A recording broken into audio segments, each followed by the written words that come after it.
Salut! Ne revedem cu un nou episod din seria dedicată aplicației Smart SPV de la Conta.ai, iar astăzi vorbim despre raportul Fisherroll, parte din suita inteligentă de raportare din aplicația Smart SPV de la Conta.ai.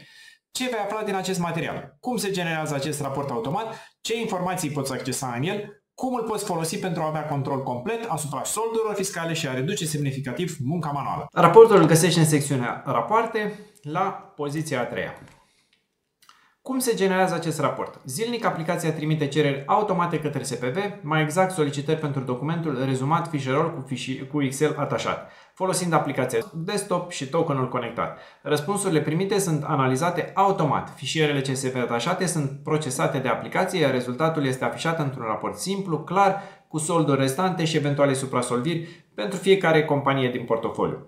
Care a fost obiectivul nostru? Să-ți oferim un raport ușor de înțeles care înlocuiește complet necesitatea de a verifica fișele rol manual firmă cu firmă. Ce informații poți accesa din el și cum îl poți folosi pentru a avea control complet asupra soldurilor fiscale. Avem un exemplu pentru o companie de test, Ion și Ionescu SRL, cu sume neachitate 0 și suprasolviri 997 de lei.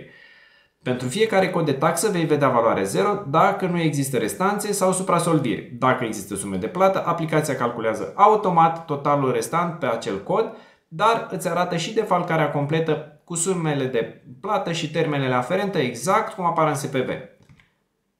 La fel și pentru cazul suprasolvirilor. Vom alege o suprasolvire cu o valoare mai mare și aici putem vedea documentul, termenul de plată, valoarea, respectiv data scadenței și rambursări.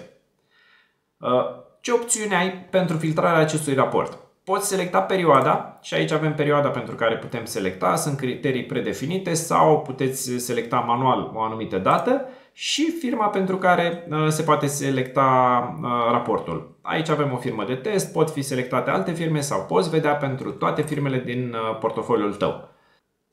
Acesta a fost raportul Fisherroll, încă un exemplu de modul în care Smart SPV automatizează ceea ce consumă timp și energie. Dacă acest video ți-a fost util, dă subscribe și rămâi alături de noi. Revenim în curând cu alte funcționalități esențiale care te vor ajuta să transformi SPV-ul într-un instrument simplu și automatizat, 100% sub controlul tău. Conta.ai, aplicația care face ca SPV-ul să lucreze pentru tine și nu invers.